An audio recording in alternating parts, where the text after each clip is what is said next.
여러분 안녕하세요. 자, 오늘은 국어 1학기 1단원 문학 작품의 관점을 선생님하고 함께 공부하도록 해요. 자, 그 중에서 단원의 길잡이하고 소단원 1 엄마 걱정이라는 시를 선생님이랑 함께 감상해 볼 거예요. 자, 여러분들 교과서와 필기도구가 필요하답니다. 자, 교과서를 펴고 선생님이랑 같이 활동을 할 거거든요. 그 메모도 해야 되겠죠? 교과서와 필기도구 지금 준비하세요.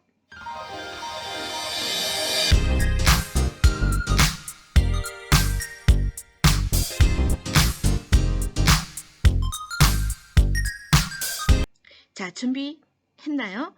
자, 여러분들 공부방에서 지금 선생님 수업 영상을 보는 학생들은 빨리 준비할 수 있었을 거예요. 그런데 좀 멀리 있는 사람들 찾느라고 힘들었죠. 자, 그러면 교과서 12쪽을 펴야 됩니다. 자, 교과서 12쪽을 펴면 대단원, 1단원의 단원의 길잡이가 나와요. 자, 여러분들 항상 단원이 시작되면은 단원의 길잡이를 꼭 읽어봐야 돼요. 단원의 길잡이에는 학습 목표도 나오고요. 그 다음에 그 대단원에 대한 안내 글들이 나오거든요. 그걸 꼭 읽어봐야지 그 단원을 잘 공부할 수 있답니다. 자, 그러면 12쪽을 한번 펴볼까요? 자, 단원의 길잡이, 자, 12쪽 맨 위에 보면 학습 목표가 나와요. 자, 학습 목표 다 같이 읽어봅시다. 자, 시작.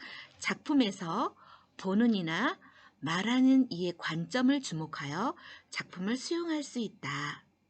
자, 이 말은 무슨 말이냐면 우리가 문학작품 그러면 보통 시와 소설이 아주 대표적인 거잖아요. 근데 시나 소설을 읽을 때 우리는 누구를 찾아야 되냐면 시 속에서 또는 소설 속에서 보는 사람이 있어요. 사건이나 어떤 대상을 보고 우리한테 이야기해 주는 사람이 있어요. 그 사람을 찾아야 돼요. 그래서 그 사람의 관점에 따라 작품의 주제나 분위기 또 작품의 내용도 달라지거든요. 그래서 우리가 그냥 시와 소설을 읽어왔다면 지금부터는 시와 소설을 읽을 때는 반드시 누가 우리에게 말하고 있는가, 누가 우리에게 이야기를 해주고 있는가, 그 사람을 꼭 찾아야 되겠죠. 자, 단원의 길잡이에 보면 이런 내용이 나와요. 자, 지금 두 학생이 이렇게 땅을 바라보고 있는데요. 땅에는 이렇게 파릇파릇 새싹이 돋고 있어요. 자, 이 노란 가방을 맨 학생은 이렇게 말했어요. 아, 이제 정말 봄이구나. 벌써 새싹이 올라왔어. 자, 그런데 바로 앞에 있는 똑같은 교복을 입은 학생인데 갈색 가방을 맨 이 학생은 자, 뭐라고 말하고 있나요? 봄이 되려면 멀었구나. 아직 색사뿐이야. 자, 여러분들 여기서 우리는 중요한 것을 발견합니다. 두 학생이 똑같은 사물을 바라보고 있어요. 새싹. 그런데 생각이 정말 다르죠? 그래서 우리는 이렇게 똑같은 대상을 바라보더라도 사람에 따라 다르게 전달한다는 것을 알아야 돼요. 이 노란 가방을 맨 학생은 봄이 왔다는 사실이 너무너무 기뻐서 벌써 새싹이 올라왔구나. 굉장히 즐거운 마음을 갖고 있지만 이 맞은편의 학생은 아직 봄이 멀었다고 생각하는 거예요. 왜냐하면 새싹이 작기 때문에. 그래서 이렇게 보는 사람이나 말하는 사람이 누구냐에 따라서 전달하는 내용이 달라진다는 것을 우리는 1단원에서 배워야 됩니다. 그래서 문학 작품의 관점을 알아야 돼요. 자, 그러면 누가 이야기를 하는가? 자, 문학 작품에서는 이야기나 생각을 전달하는 사람이 있어요. 또 그 사람이 바로 사건이나 인물을 바라보는 사람이에요. 자, 이 사람에 따라 같은 사건이라도 다르게 전달됩니다. 그래서 문학 작품을 읽을 때는 말하는 사람을 또 사건을 바라보는 사람을 찾지 못한다면 작품의 내용이나 주제나 분위기를 파악하기가 어려울 수가 있어요. 그래서 소설을 읽었지만 깊은 감동을 느낄 수 없을 수 있고 또 주제를 우리가 찾아낼 수 없을 수 있다라는 거예요. 그래서 우리가 시나 소설을 읽을 때는 누가 이야기를 해주는가 꼭 알아야 되겠죠? 자, 문학작품을 감상할 때 보는 사람이나 말하는 이가 누구인가? 어떤 관점에서 내용을 전달하고 있는지 파악하는 것이 아주 중요해. 이렇게 조학생이 말해주네요. 그래서 우리가 보는 이나 말하는 이가 누구인가를 찾고 문학작품을 감상할 때는 자, 문학작품을 깊이 있게 감상할 수 있다. 자, 여러분들 이것을 메모해 놓을까요? 12쪽에 단원의 길잡이 밑에다가 자, 문학작품을 감상할 때 누가 어떻게 전달하고 있는지를 안다면 자, 문학작품을 깊이 있게 감상할 수 있다. 우리가 문학작품을 깊이 있게 감상해야지 그 감동이나 그런 의미들을 찾아낼 수가 있어요. 깊이 있게 감상하지 않으면 그냥 줄거리만 남고 또 시간이 지나면 그 줄거리도 잊어버리게 돼요. 자, 문학작품은 우리의 마음을 굉장히 순화시켜주고 우리의 마음을 따뜻하게 해주기도 한답니다. 자, 그래서 깊이 있게 감상하기 위해서 우리는 문학작품 속에서 말하는 일을 꼭 찾도록 해요. 자, 오늘의 학습 목표. 화자에 주목해서 시를 감상할 수 있다. 자, 여러분들 선생님하고는 시를 감상할 거예요. 자, 엄마 걱정이라는 참 어쩌면 슬픈 시인데요. 이 시를 한번 감상해 보도록 해요. 자, 그러면 화자라는 게 무엇일까? 우리가 개념 정리를 해야 되겠죠. 자, 여러분들 공책이나 13쪽 교과서에 메모를 해 놓으면 좋겠어요. 자, 화자란 무엇인가? 화자는 말하는 이다 라고 해도 맞아요. 그런데 좀 더 정확하게 자, 시에서 말하는 일을 시화자라고 한다. 시에서 말하는 일은 시화자라고도 하고 그냥 화자라고도 해요. 근데 보통 시의 화자라고 해요. 그런데 소설에서는 서술자라고 해요. 그래서 조금 명칭이 다르죠. 똑같아요. 말하는 사람인데 시는 화자라고 한다. 그 다음에 시의 화자를 시적 화자라고도 해요. 이게 한자어거든요. 같은 말이에요. 시적 화자라고 나왔을 때 이 말은 무슨 말이지? 하고 이렇게 우리가 두려워하지 않아도 돼요. 시의 화자를 그냥 한자어로 시적 화자라고 한다. 자, 시의 화자는 어떤 역할을 하느냐? 시인이 내세우는 사람이에요. 시인이 자신의 생각과 느낌을 효과적으로 드러내기 위해서 시 속에서 내세우는 인물이에요.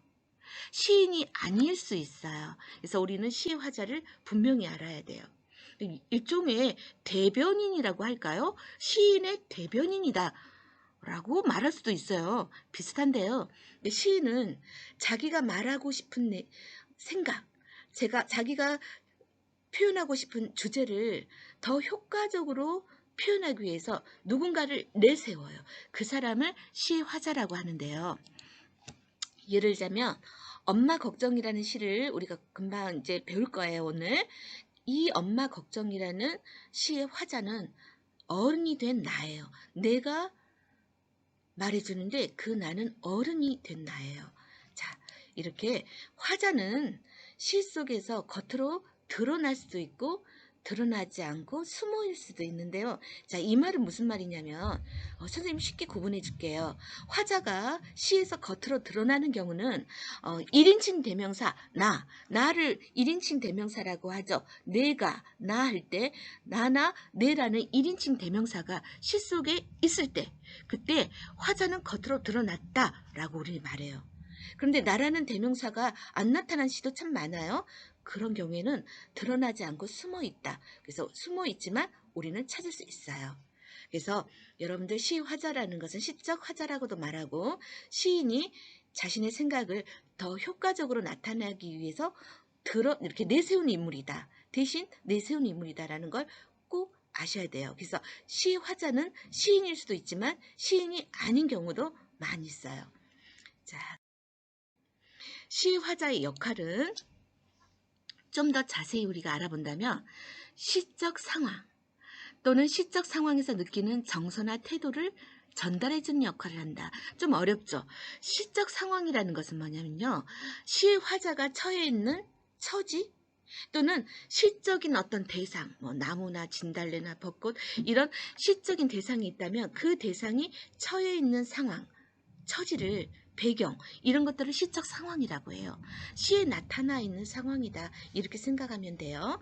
그래서 시의 화자는 그런 시적 상황에서 느끼는 정서, 태도를 전달해주는 역할을 한다.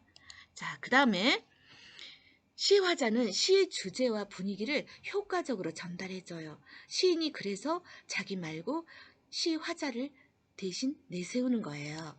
자, 그 다음에 우리가 아까 단원의 길잡이에서 우리가 살펴봤듯이 화자에 따라서 말하는 이에 따라서 작품의 내용과 주제와 분위기와 표현 방식이 완전히 달라져요. 자, 예를 들자면 시인은 분명히 어른인데 아이를 화자로 내세우는 경우가 많아요. 많이 있어요.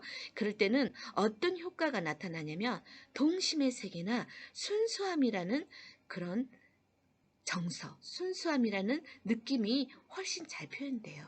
아이의 말로 하기 때문에 그러겠죠? 자, 그러면 화자의 정서를 한번 살펴볼까요? 정사료라는 것은 여러분들 시에서 항상 정서라는 게 꼭 나오죠. 무슨 뜻이냐면 사람의 마음속에서 생기는 여러 가지 감정을 정사라고 한다. 여러분 마음속에서 느껴지는 여러 가지 감정, 슬픔, 기쁨, 행복, 무서움, 두려움, 걱정 이런 것들이 다 정서라고 볼 수 있어요. 자, 그런데 말하니의 정서는 화자가 시 속에서 시적 대상이나 상황에 대해서 느끼는 감정을 화자의 정서라고 합니다. 그 다음에 이 정서는 직접적인 표현으로 드러나기도 하지만 시어나 시구를 통해서 드러나기도 해요. 직접적으로 시 속에 나는 슬프다라고 드러나기도 하지만 보통 간접적으로 단어나 시에 쓰인 단어나 구절을 통해서 드러냅니다. 자, 예를 들자면 엄마 걱정에서는 이렇게 드러내요.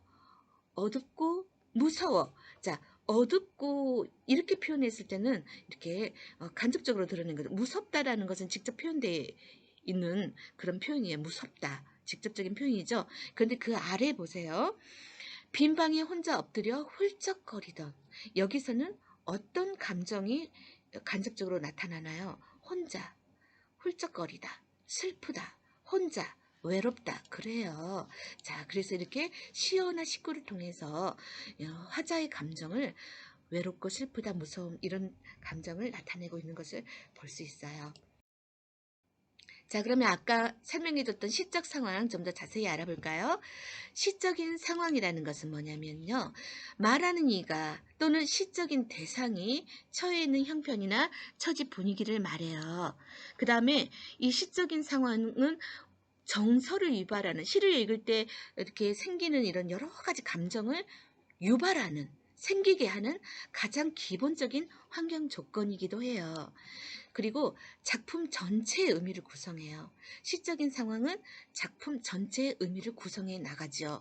그리고 그 설정된 시적 상황을 중심으로 해서 화자의 정서가 무엇인지, 시적 화자의 태도가 무엇인지 우리가 알 수 있고요.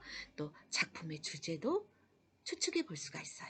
작품의 주제도 찾아볼 수 있다는 거예요. 그래서 시적 상황을 모르면 작품의 주제를 우리가 정확하게 찾아낼 수 없을 수 있어요. 그래서 우리가 시적인 상황을 통해서 화자의 정서와 태도가 어떠한가를 알아내고 결국은 그 작품에서 시에서 무엇을 말하는가 이 주제까지 우리가 찾아내는 거죠. 그래서 시적 상황이 매우 중요하답니다. 그러면 자, 여러분들 이제 교과서 14쪽으로 넘어갑니다. 자, 넘기세요. 필기도구 준비했어요? 자, 14쪽에 보면 시가 한 편 나와요. 여기에서 나는 누구일까요? 자, 나라고 1인칭 대명사가 시 속에 나오는 걸로 봐서 자, 이 시에서는 시 속에서 말하는 이가, 시 화자가 직접 드러나 있다라고 우리가 말을 합니다. 자, 그러면 소단원 열기. 자, 우리가 한번 낭송해 봐야 되겠죠? 자, 여러분들 목소리 가다듬고 큰 목소리로. 자, 방에는 여러분 혼자 있죠? 저 거실에 엄마나 가족이 있다면 여러분들의 아름다운 목소리를 들려드려 보세요. 자, 큰 소리로 한번 합니다. 자, 시는 우리가 보통 낭송하다 그래요. 자, 온유를 살려서 시는 온율이라는 게 있죠. 그 음악적인 요소가 있어요. 온유를 살려서 한번 큰 소리로 낭송해 보고 나가 누구인지 한번 찾아보겠어요. 자, 준비됐나요? 시작. 난 꼬마도 될 수 있고 엄청난 거인도 될 수 있다.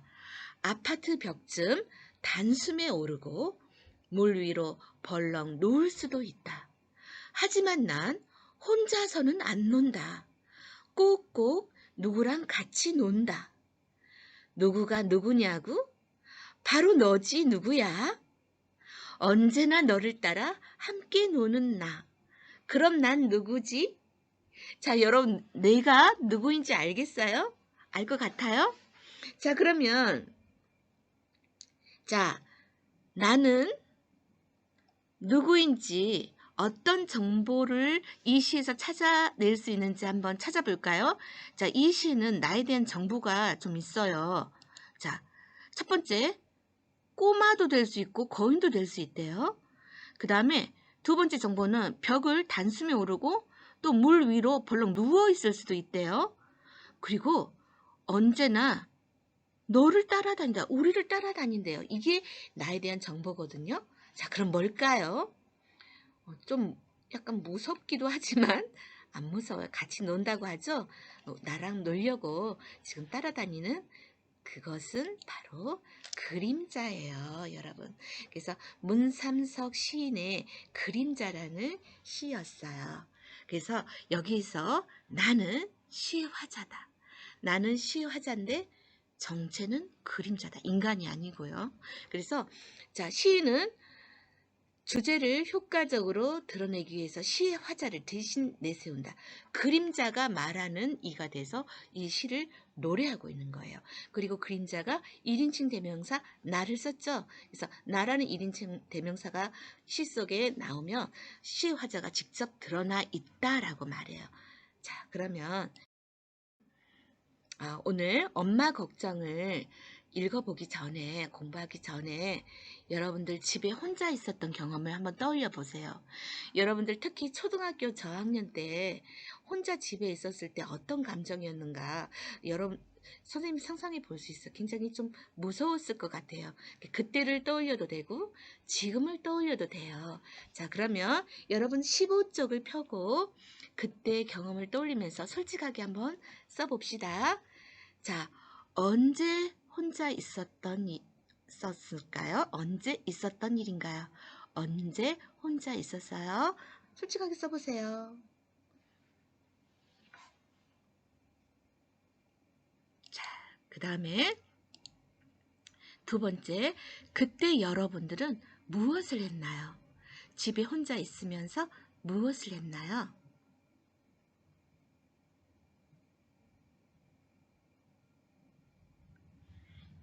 그 다음에 세 번째 빈칸. 그때 기분은 어땠나요?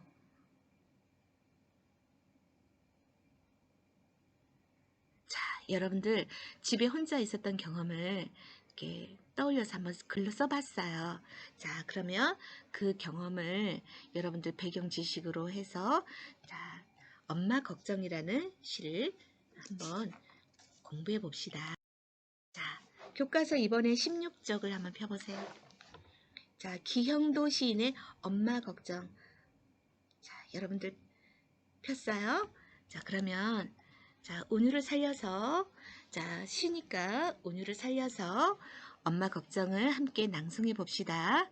이 시는 크게 이연으로 돼 있어요. 여러분들 연의 구분은 어떻게 해요? 딱 봐도 알 수 있어요. 한 행이 띄어 있어요. 행이 뭐예요? 시에서 한 줄을 행이라고 해요. 그런데 연 구분은 한 행을 띄어요. 그래서 여러분들 자세히 보면 한 행이 띄어진 부분이 있어요. 그래서 총 2개의 연으로 돼 있다. 이렇게 생각하시면 돼요. 자, 그러면 이렇게 선생님이랑 시인까지 제목, 시인, 시 이렇게 같이 큰 소리로 낭독해 봐요. 자, 목소리 가다듬고 준비됐나요? 자, 시작. 엄마 걱정. 기형도. 열무 30단을 이고 시장에 간 우리 엄마 안 오시네. 해는 시든 지 오래. 나는 찬밥처럼 방에 담겨 아무리 천천히 숙제를 해도 엄마 안 오시네. 배춧잎 같은 발소리 타박타박 안 들리네. 어둡고 무서워 금간 창틈으로 고요히 빗소리.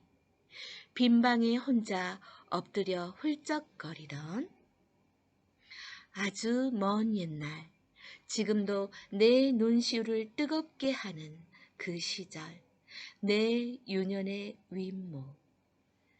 잘 읽었어요. 자, 이 시의 화자는 누구일까요? 그러면 우리가 이 시의 화자를 알 수 있는 식구들을 찾아봐야 돼요. 자, 시 화자를 알 수 있는 식구는 그렇죠. 나라는 1인칭 대명사가 있어요. 자, 화자가 직접 드러난 시예요. 자, 나라는 1인칭 대명사가 있는 식구가 화자를 알 수 있는 식구예요. 자, 첫 번째, 나는 찬밥처럼 방에 담겨 있다. 그 다음에 두 번째, 지금도 내 눈시울을 뜨겁게 한다. 그리고 그 시절 내 유년의 윗목. 자, 이 시의 화자는 나예요. 그런데 나는 어린이가 아니에요. 여러분처럼 청소년도 아니에요. 어른이 됐어요. 성인이 되었어요. 그것을 알 수 있는 부분이 지금 여기에요. 그 시절 내 유년의 윗목. 유년이라는 것은 어린 시절의 한자어예요. 어렸을 때, 어린 시절이란 뜻이고요. 자, 윗목은 여러분들 우리 온돌방에서 우리 조상들이 온돌이라는 그런 난방을 개발해서 썼던 아주 그 훌륭한 창의적인 민족이잖아요. 이제 온돌 여러분들 아파트에서도 온돌식으로 보일러가 돼 있는데요. 그 불을 때는 아궁이에서 가까운 곳을 아랫목이라고 해요. 그 부분은 화력이 좋으니까 아주 따뜻하죠. 그런데 저 위쪽에는 그 온기가 좀 늦게 도착하고 아궁이에서 멀기 때문에 윗목은 차가워요. 그래서 윗목은 차가운 그 방바닥을 우리가 보통 윗목이라고 해요. 그래서 옛날에 겨울에는 추우니까 전부 아랫목에 앉으려고 그 형제들 간에 막 서로 자리를 막 다투고 막 그랬어요. 예전에는. 그래서 윗목이라는 것은 우리의 온돌에서 온기에서 좀 아궁에서 먼 곳이다. 그래서 좀 온기가 느껴지지 않는 차가운 방바닥을 말한다. 이렇게 생각하면 돼요. 그래서 이제 성이 되었다는 것은 유년. 그 시절 그랬다는 그 시절 이렇게 말했죠. 그 시절이라는 것은 좀 먼 과거를 말할 때 우리가 그 시절이라고 해요. 바로 어제를 그 시절이라고 하진 않죠. 그래서 먼 과거에 내 어렸을 때 그 차가웠던 기간 그런 의미를 갖고 있어요. 그래서 이 부분에서 어른이 되었구나 라는 것을 우리가 알아차릴 수 있다. 자, 성인이 된 나라는 것을 알게 해주는 것은 이 시의 이연의 마지막 행, 그 시절 내 유년의 윗목. 자, 그래서 이 시의 화자는 나예요. 자, 그러면 여러분들, 자, 이것은 메모해도 참 좋아요. 자, 이 시를 잘 읽었는지 선생님이 질문할 테니까 한번 답해 보세요. 여러분들은 16쪽에 엄마 걱정이란 시를 계속 봐도 돼요. 계속 보면서 한번 선생님 질문에 한번 대답을 해 보세요. 자, 1년에 나타난 나의 모습은 어떠한가요? 자, 찬밥처럼 방에 담겨 있다고 했죠? 나의 모습은 어떠한가요? 자, 그렇죠. 엄마가 시장에 가시고 혼자 집에서 숙제를 하며 기다리고 있어요. 자, 혼자 아무리 천천히 숙제를 해도 엄마 안 오시네. 그랬죠? 혼자 집에서 숙제를 하며 엄마를 기다리고 있어요. 그리고 또 아무리 기다려도 엄마가 오지 않아서 울고 있어요. 어디서 알 수 있죠? 그렇죠. 1년 맨 마지막에 보면 빈 방에 혼자 엎드려 훌쩍거리던 그런 대목이 나오죠. 행위. 질문이에요. 나의 감정은 어떠할까요? 시화자인 이 어린 나의 감정은 어떠한가요? 어둡고 무서워라는 표현에서 보면은 혼자 있는 것이 굉장히 무서운 것 같아요. 외롭고 또 혼자 엎드려 훌쩍거리던 이라는 시구를 보면 굉장히 슬프고 서러워하고 있어요. 무섭기도 하고 기다리는 엄마는 시장에 가셔서 아직 안 오시고 그래서 슬프고 서럽고 외롭고 무서워하고 있어요. 그 다음에 세 번째 질문이에요. 자, 그러면 시화자인 어린 나의 엄마는 삶이 어떨까요? 그렇죠. 굉장히 고생을 많이 하고 계시죠? 자, 열무 30단을 이고 시장에 가서 파는 일을 하고 있어요. 시장에서 채소를 파는 일을 하고 있어요. 얼마나 힘들었을까요? 가게가 있는 것도 아니고 일종의 노점상이죠. 그런데 여러분들 열무 30단이라는 것은 거의 한 30kg? 한 단만 해도 굉장히 무거워요. 그래서 여러분들 엄마가 좀 있으면 봄 되면 열무김치 담을 때 한 단 사오실 거예요. 그러면은 물론 이제 단의 크기가 다 이제 상점마다 다르지만 큰 단을 가져오셨을 때 한번 머리 이어보세요. 상당히 무겁거든요. 그런데 이 시화자의 엄마는 30단을 이고 시장에 가서 팔고 오세요. 그러니까 굉장히 힘들게 삶을 살고 계시다라는 걸 알 수 있죠. 그 다음에 두 번째, 해가 저물었는데도 집에 돌아가지 못하고 늦게까지 열무를 팔고 계셨을 거예요. 이 엄마는 굉장히 고달픈 삶을 살고 있는 엄마예요. 그렇죠. 매우 고단한 삶을 살고 계셨을 것이다. 여성의 그 몸으로 열무 30단을 이고 시장에 가서 파는데 다 팔지 못해서 해가 저물어도 집에 가지 못하고 있어. 아이가 혼자 집에 있는 게 걱정돼도 가지 못하고 늦게까지 열무를 파는 삶, 매우 고단한 삶을 살고 있는 어머니시다.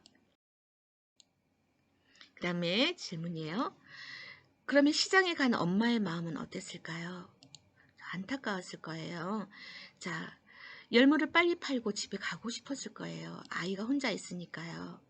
그리고 마음이 굉장히 조급하고 빨리 팔고 혼자 있는 아이가 무서울까봐 걱정이 많이 되셨겠죠. 그래서 아이를 집에 혼자 두고 와서 마음이 조급하고 아이가 걱정됐을 거예요. 자, 다섯 번째 질문. 이연에서 나는 무엇을 하고 있나요? 자, 이연에서 나는 자, 이연을 읽어보면 아주 먼 옛날 지금도 내 눈시울을 뜨겁게 하는 그 시절 내 유년의 윗목 아주 먼 옛날 내 어린 시절의 윗목 자, 나는 어린 시절을 회상하고 있어요. 어른이 돼서 그 슬펐던 어린 시절을 회상하고 있어요. 외로웠던 유년 시절을 떠올리고 있어요. 자, 그러면 여섯 번째 질문. 여러분들 1학년 때 우리가 비유라는 것을 배웠잖아요. 내가 나타내고자 하는 것을 유사한 다른 대상에 빗대어 표현하는 것을 비유라고 하죠. 이 시에서는 비유가 쓰인 식구가 있어요. 자, 네 군데 있어요. 해가 시든지 오래. 해는 생명이 없어요. 근데 해가 시들었다라고 표현하고 있어요. 마치 식물처럼. 그래서 이런 것은 무생명체를 생명체처럼 표현하는 화류법, 비유법 중에 하나예요. 그래서 화류법이 쓰였다라고 볼 수 있어요. 자, 이건 알겠죠? 나는 찬밥처럼, 뭐뭐처럼 방에 담겨 있다. 나를 찬밥에 비유했는데 처럼이라는 연결어를 통해서 직접 비유했어요. 그래서 직유법. 그 밑에 배춧잎 같은 발소리. 엄마가 이제 피곤에 젖어서 힘없이 이렇게 돌아오시는 그 발소리를 배춧잎 같다라고 지금 비유했어요. 그래서 이것도 배춧잎 같은 직유법. 그 다음 마지막에 내 어린 시절의 윗목이 무엇이냐? 윗목은 방에서 아주 차가운 부분이다. 그래서 나의 어린 시절은 윗목이다라고 은유법으로 표현한 거예요. 내 어린 시절은 그만큼 무섭고 슬펐고 외로웠다. 이게 방의 따뜻한 부분이 아니고 윗목이다라고 윗목에 이렇게 숨겨서 이렇게 비유했어요. A는 B다. 이렇게 내가 나타내고자 하는 것을 B에 A는 B다라는 형식으로 비유하는 표현법을 은유법이라고 하죠. 그래서 마지막 내 유연의 윗목에서는 은유법이 쓰였어요. 자, 그러면 오늘 수업은 여기서 마칠게요. 다음 시간에는 엄마 걱정을 좀 더 자세히 분석해보고 깊이 있게 이해해보는 그런 시간을 갖도록 해보겠어요. 여러분 수고했어요. 다음 시간에 다시 만나요. 안녕.